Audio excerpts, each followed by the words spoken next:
मरने के बाद कोई जिंदगी बकवास है, ना कोई स्वर्ग नरक कुछ भी, ये पुनर्जन्म ये सब बेकार है, कुछ नहीं। जब आप मर गए हम मर गए। ये सब के कोई आपको सुप्रीम पावर देख रही है, सब बेकार है। Wake up to reality. और हमारे बारे में मिसालें बयान करने लगा और अपनी पैदाइश को भूल गया। कहने लगा कि जब हड्डियां बोसीदा हो जाएंगी तो इनको कौन जिंदा करेगा? कह दो कि इनको वो जिंदा करेगा जिसने इनको पहली बार पैदा किया था, और वो हर तरह की तख्लीक को जानता है।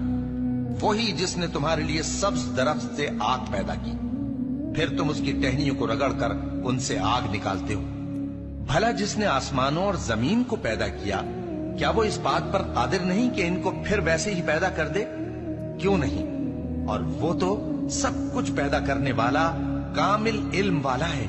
और कहते हैं कि हमारी जिंदगी तो सिर्फ दुनिया ही की है, कि यही मरते और जीते हैं, और हमें जमाना ही हलाक कर देता है। और उनको इसका कुछ इल्म नहीं, महज कयास आराइयां करते हैं। और जब उनके सामने हमारी खुली खुली आयतें पढ़ी जाती हैं तो उनकी यही हुज्जत होती है कि अगर सच्चे हो तो हमारे बाप दादा को जिंदा कर लाओ। कह दो कि अल्लाह ही तुमको जान बख्शता है, फिर वही तुमको मौत देता है, फिर तुमको क़यामत के रोज जिसके आने में कुछ शक नहीं तुमको जमा करेगा। लेकिन बहुत से लोग नहीं जानते।